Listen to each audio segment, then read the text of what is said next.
Halo, apa kabar? Assalamualaikum warahmatullahi wabarakatuh. Senang sekali saya Haris Bin Arif kembali bisa menjumpai Anda semua di awal pekan ini. Saya ajak Anda untuk kali ini berbincang sebuah topik ya, yang ini menjadi concern saya yang cukup lama gitu. Dan sekarang ini yang cukup menarik karena disuarakan oleh seorang menteri dan yang ngomong Menteri Keuangan lagi ya, bukan Menkominfo atau sekarang Menkomdigi ya. Ini soal bungkamnya pers terhadap berbagai penyimpangan yang dilakukan oleh pemerintah. Dalam bahasanya Purbaya disebutnya sebagai mingkem ya. Jadi mingkem itu gini, gitu ya. Dan ini katanya kata Purbaya media itu nggak berani, kurang berani mengkritik pemerintah. Ini disampaikan di hadapan para pemimpin redaksi dalam acara Run for Good Journalism yang diselenggarakan pada tanggal 16 November 2025 kemarin ya, hari Ahad ya. Menurut Purbaya, pers yang mingkem, iklim kritik yang lemah ikut membuat ekonomi tidak bergerak secara maksimal. Nah, ini keren ini. Soal pernyataan ini. Logikanya di mana? Nanti kita akan bahas. Tapi satu saja yang saya sampaikan, saya ingatkan. Ini menjadi concern saya karena saya pernah juga 7 tahun yang lalu, tahun 2018 menjelang Pilpres 2019 itu saya membuat dua buah tulisan yang viral, cukup viral pada waktu itu tentang bunuh diri pers Indonesia itu, bunuh diri massal pers Indonesia, bunuh diri rame-rame. Ada bunuh diri satu dan bunuh diri dua. Yang ini kritik saya terhadap pers yang kemudian dia lebih menghamba pada kekuasaan, gitu bukan sebagai jurnalisme yang melakukan kontrol terhadap kekuasaan. Karena kan sebenarnya jurnalisme itu prinsipnya adalah watchdog demokrasi, makanya dia disebut sebagai fourth pillar dari demokrasi, pilar keempat dari demokrasi. Nah, kalau kemudian Purbaya menyatakan tadi itu membuat ekonomi maksimal, Anda pasti bertanya-tanya dari mana hubungannya, apa korelasinya. Satu saja yang saya mesti kasih clue bahwa pers yang bebas itu menunjukkan sebuah negara itu demokratis, dan dalam sebuah negara demokratis itu tentu saja semuanya itu lebih transparan, lebih terbuka dan sebagainya. Itu buat para investor tentu sangat menarik ya. Tapi kalau sebuah negaranya tidak demokratis, semuanya tertutup, tidak transparan, banyak sekali uang-uang di bawah meja atau under table money, itu uang-uang siluman, ya orang nggak akan tertarik untuk eh, berinvestasi di Indonesia. Saya kira konteksnya itu Purbaya yang ngomong seperti itu. Sekali lagi ini ya kebetulan karena dia Menteri Keuangan jadi ada kaitannya dengan masalah pertumbuhan ekonomi dong. Dan sekali lagi itu sebuah kritik yang sangat penohok dan menarik. Dan cuman nanti pertanyaannya kalau kemudian semua media melakukan itu, apakah siap pemerintahan ini? Apakah Pak Prabowo sendiri juga siap untuk dikritik secara tajam oleh pers? Good journalism. Good journalism yang saya lihat berapa tahun terakhir ini narasinya mingkem semuanya. Kurang alat, nggak pernah kasih kritik. Akibatnya ekonomi kita susah. Jadi ke depan Anda praktislah good journalism, kasih kritik yang baik, tapi kasih pembicaranya juga kalau misalnya. Ini kan jurnalis adalah kalau yang lain nggak mengikuti, yang mengendalikan arah kita ke depan kan termasuk jurnalis juga. Kalau enggak kita semua salah arah tanpa masalah. Makanya semuanya jurnalisme koreksi saya yang baik. Kalau saya salah, tolong kasih koreksi biar kita arahnya benar. Assalamualaikum warahmatullahi wabarakatuh. Oke, itu soal yang berbeda, tapi kita bahas dulu soal ini ya, soal pernyataan dari Purbaya ini. Dan saya senangnya ini, kemudian ada sahabat saya, wartawan senior, ini mantan pemimpin redaksi Kompas, kemudian dia membuat tulisan cukup dalam, cukup kontemplatif, ini di Kompas tentu saja, dan ini saya nilai sebagai otokritik. Dia mengakui bahwa memang banyak lembaga publik itu bukan hanya media ya, sekarang ini yang ikut diam, dan dan ini dia meminjam istilah yang disebut dari seorang pemikir yakni Sukidi yang menyatakan bahwa ini situasi di Indonesia itu sebagai Republic of Fear, ya, sebuah republik dalam ketakutan karena semua orang nggak berani, bukan hanya persnya loh, lembaga-lembaga seperti DPR, DPD dan sebagainya yang harusnya mengambil peran itu nggak berani, sementara civil society-nya juga terpecah belah gitu dalam hal ini. Karena itu ketika Purbaya, seorang menteri mengkritik pers, dan kemudian diakui oleh jurnalis senior dari salah satu media terbesar di Indonesia, ya saya kira ini harus menjadi perbincangan yang cukup serius. Di titik ini muncul kontras yang penting. Pemerintah meminta media lebih keras, sementara medianya sendiri mengaku tidak lagi memiliki kekuatan untuk bersikap keras. Dan persoalannya ini bukan soal berani atau nggak berani, tapi banyak sekali persoalannya jauh lebih struktural. Ada faktor yang kalau kita nggak mau ngomong dari dalam dulu, ada faktor pembaca yang bergeser. Gen Z misalnya tidak lagi menyentuh media konvensional, televisi, radio, koran, melainkan hidup dalam ekosistem digital dan media sosial. Iklan ikut migrasi, pengiklan beralih ke platform digital yang lebih murah, presisi, dan mudah diukur kinerjanya.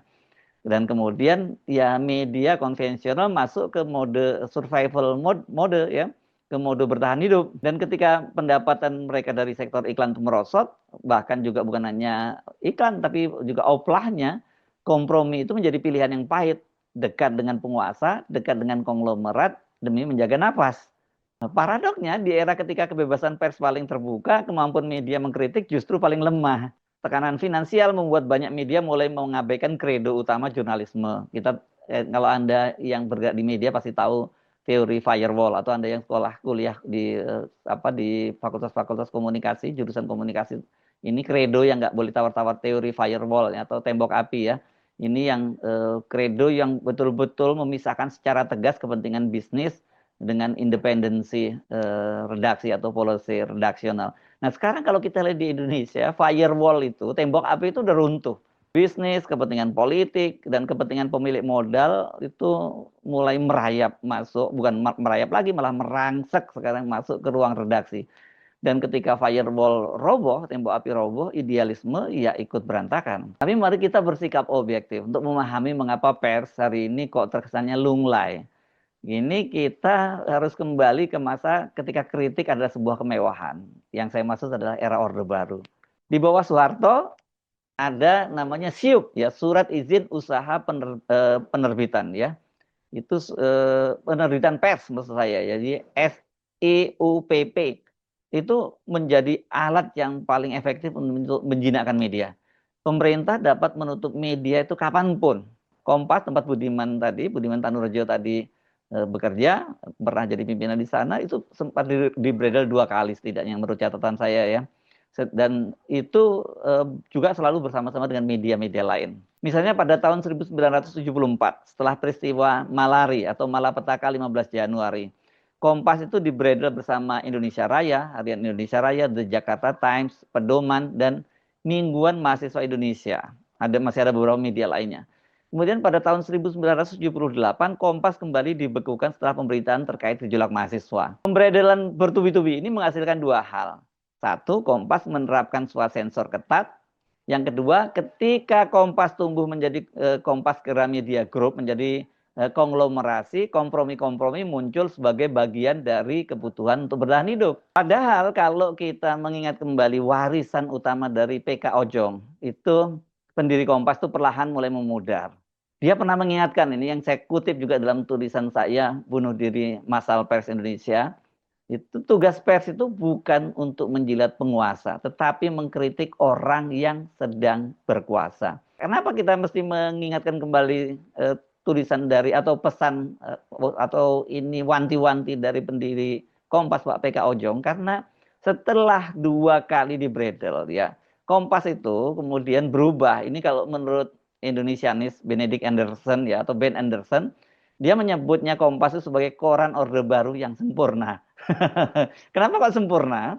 Karena berhasil menyesuaikan diri dengan kekuasaan melalui self censorship. Dan represi itu di era Orde Baru mencapai puncaknya pada tahun 1994 ketika 3 media. Salah satunya media tempat saya bekerja. Ada Tempo, ada Editor, dan ada Detik itu dibredel. Era Orde Baru membentuk ekosistem pers berbasis ketakutan. Warisan psikologis yang tidak hilang begitu saja setelah reformasi. Padahal kejatuhan Soeharto dan kemudian tampilnya Habibie itu mengubah segalanya. Kalau kita ingat, padahal Habibie itu adalah anak kesayangannya Pak Harto, gitu ya. Dia bagian dari Orde Baru. Tapi tidak selalu bahwa orang yang pernah jadi bagian dari kekuasaan itu dia akan kemudian juga melanjutkan berkuasa dengan cara yang sama. Dan di eranya Habibie itu ada seorang yang saya kira untuk media penting terus dicatat, yakni Menteri Penerangan. Waktu itu Letnan Jenderal TNI Purnawirawan Yunus Yosviah. Saya harus ingatkan Pak Yunus Yosviah ini tentara, dia pasukan komando. Ini pasukan komando pasukan khusus Kopassus, Beret Merah. Ketika dia menjadi Menteri Penerangan, dia melakukan langkah yang revolusioner, mencabut SIUP, dan dalam sekejap negara itu mengamputasi kemampuannya sendiri untuk mengkontrol media. Ya nih karena ini instrumen utama pemberedelan itu ya SIUP. Begitu SIUP itu dibatalkan, selesai itu barang ya. Dan media setelah itu meledak seperti jamur di musim hujan. Ratusan media baru muncul dari koran politik hingga majalah investigasi. Tapi kebebasan datang terlalu cepat. Industri tidak punya fondasi ekonomi yang kuat. Media lahir dengan idealisme besar tapi modalnya kecil.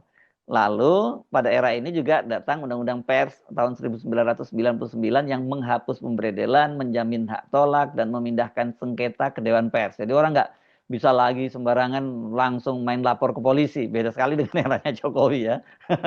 Namun kebebasan tanpa kekuatan finansial adalah kebebasan yang rapuh.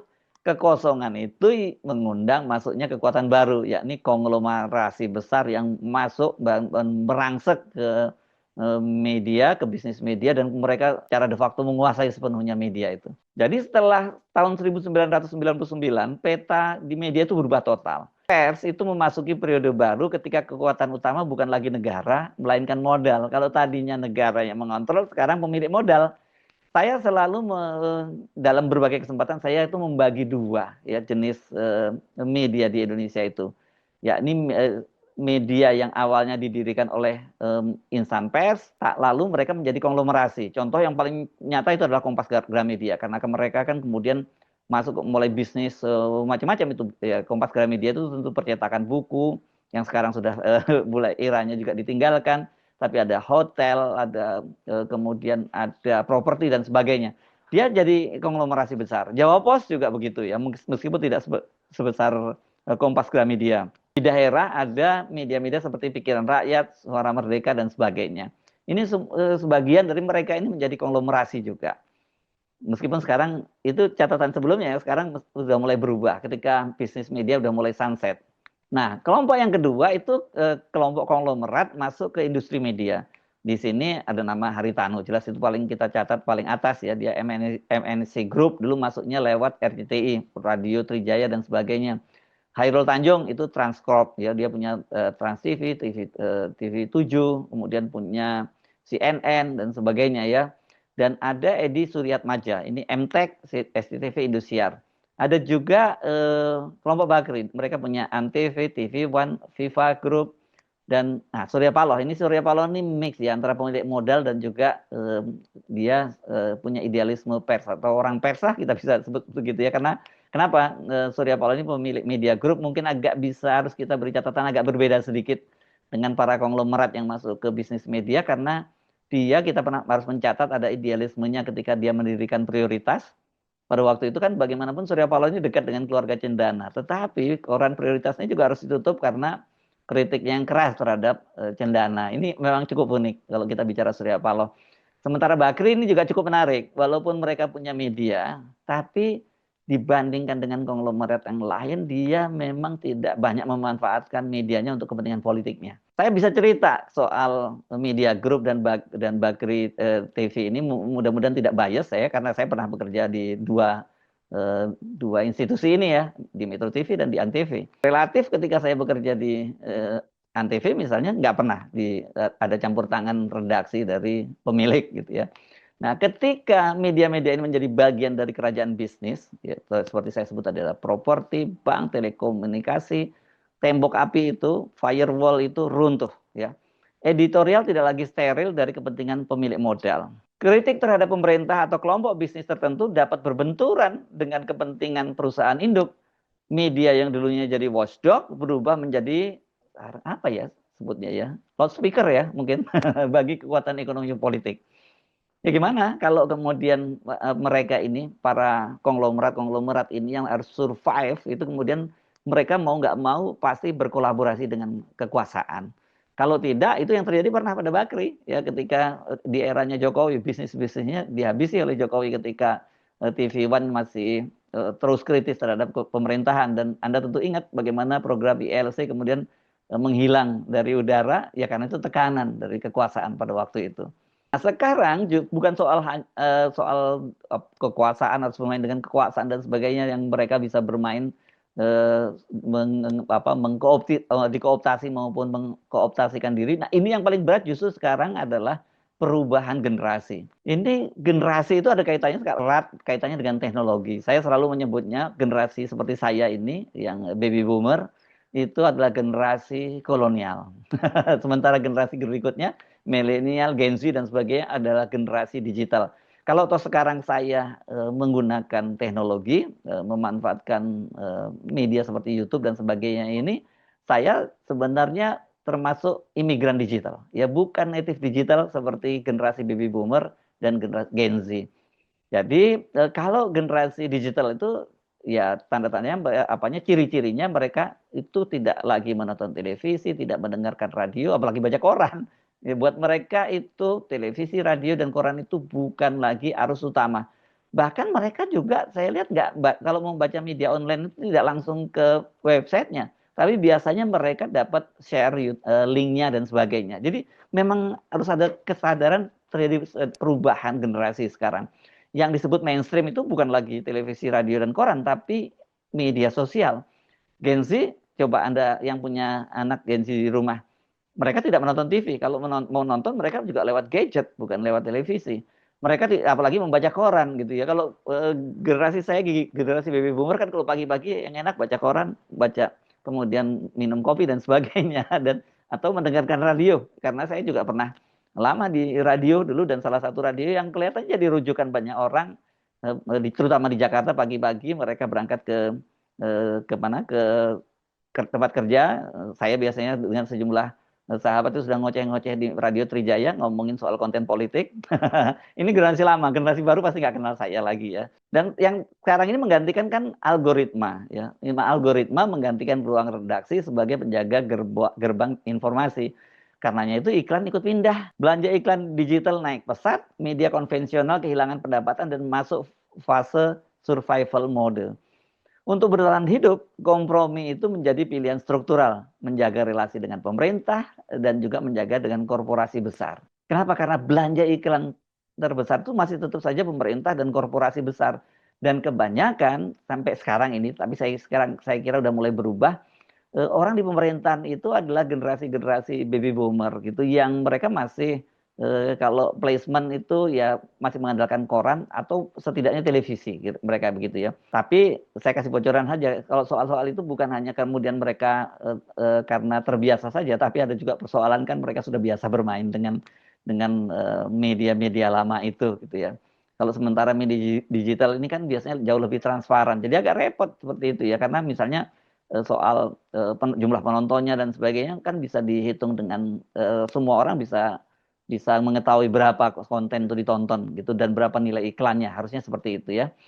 Nah, sementara itu media sosial sekarang justru yang mengambil alih fungsi watchdog. Anda pasti tahu istilah-istilah no viral no justice ya. Jadi kalau kalau sudah diviralkan di media sosial, hati-hati itu penyimpangan-penyimpangan biasanya langsung ditindak gitu. Tapi kan ada masalah ya, sekarang media sosial itu adalah tanpa standar etik dan verifikasi. Karena itu orang seperti saya nggak senang kalau disebut sebagai YouTuber. Saya akan tetap menyebut saya sebagai wartawan, hanya mediumnya saja yang berubah sekarang menjadi YouTube. Itu soal medium ya, bukan standar jurnalistiknya. Nah, tentu saja sebagai wartawan meskipun di YouTube, saya tentu tetap mempertahankan standar etik dan juga proses verifikasi. Sesungguhnya era sekarang ini pers itu punya peluang untuk kembali menjadi jangkar kebenaran, tetapi tekanan ekonomi membuat mereka tidak mampu mengambil posisi itu. Karena itu, kritik Purbaya bahwa pers mingkem seharusnya menjadi alarm keras bagi ekosistem media dan demokrasi Indonesia. Dan kini pertanyaannya, jika pemerintah menuntut kritik, apakah pemerintahan Prabowo benar-benar siap untuk dikritik? Ayo, nih Pak Purbaya, nanti kalau wartawan tiba-tiba atau media tiba-tiba melakukan kritik yang sangat keras dan dengan mengutip, kan ini diminta oleh Pak Purbaya, kemudian Pak yang lain di atas Pak Purbaya bilang enggak, kan Purbaya bukan mewakili pemerintah secara keseluruhan. Jadi apakah siap menerima laporan yang tidak nyaman ini pemerintah gitu ya. Nanti dibilang nyinyir media kalau terus kritik pemerintah. Terus kemudian siap nggak menghadapi jurnalisme investigatif yang tajam. Nanti begitu dilakukan investigasi, dimiskinkan medianya gitu ya, mau dibangkrutkan, dituntut dengan ratusan miliar rupiah. Di sisi lain media itu menurut saya juga tidak bisa terus-menerus meratap. Nggak ada gunanya tuh lapor ke Pak Purbaya misalnya ya. Justru yang terjadi malah disekak balik oleh Pak Purbaya. Karena sepanjang sejarah menurut saya jurnalisme itu tidak akan pernah mati. Yang mati itu atau yang berganti itu adalah platformnya saja. Tentu kalau kita buka-buka sejarah, informasi itu dulu ditulis di pelepah kurma, lalu di papirus, berubah jadi kertas, muncul nama eranya radio, setelah radio muncul eranya televisi. Wah, dulu kan kalau orang sudah jadi penyiar di televisi itu sudah jadi selebriti. Dan hari ini panggung itu berpindah ke platform digital. Ada YouTube, TikTok, podcast, media sosial, dan lain-lain. Dan ini banyak sekali mereka-mereka yang berpindah ke channel-channel digital ini, basis penontonnya itu jauh lebih gede dari pembaca koran sekalipun gitu, jutaan ya. Saya kira dulu belum ada media sampai jutaan, hanya paling ratusan ribu gitu. Dan TikTok apalagi itu lebih gila lagi. Jadi kalau saya ketimbang kita mengutuk kegelapan, lebih baik kita ya menyalakan lilin, ya menyalakan lampu. Karena jurnalisme sebenarnya tidak mati, dia hanya berevolusi. Persislah seperti teori Darwin, bukan yang terkuat yang bertahan hidup, tetapi yang paling mampu beradaptasi yang akan bertahan hidup. Jika teman-teman media, ini otokritik dari saya juga, ingin relevan, mereka tidak boleh berhenti menyalahkan pihak lain. Mereka harus beradaptasi, kembali ke keberanian, kembali ke independensi, dan mengambil kembali peran watchdog yang menjadi mandat moral dari seorang jurnalis. Karena masa depan pers itu tidak ditentukan oleh siapa yang paling besar, tetapi oleh siapa yang paling berani berubah dan beradaptasi. Jadi buat saya kritik Pak Purbaya biasa-biasa saja ya. Dan tapi tentu saja tetap menarik ada seorang pejabat di pemerintahan, di pejabat tinggi kemudian meminta pers itu untuk melakukan kritik yang lebih keras karena katanya kalau mingkem saja persnya ya itu dampaknya ekonomi nggak tumbuh. Ya iyalah, bagaimana ekonomi tumbuh kalau dalam sebuah negara yang dia anggap kemudian kembali ke diktatorial gitu, kembali seperti Orde Baru, apa-apa dikontrol, kemudian apa-apa kemudian dilaporkan ke polisi dan ditindak dan kemudian dijerat dengan pasal-pasal mulai pencemaran nama baik, kemudian undang-undang ITE dan sebagainya. Sebenarnya awal-awal pemerintahnya Pak Prabowo udah mulai bagus, kasus misalnya dibebaskannya Tom Lembong dan sebagainya, itu kan langkah yang sangat bagus dan jujur saja memang di eranya Pak Prabowo itu enggak seperti eranya Pak Jokowi pada waktu itu. Setiap kali kita kritik di media, kita risikonya kita langsung dilaporkan ke polisi dan kemudian dijerat dengan undang-undang ITE atau pencemaran nama baik.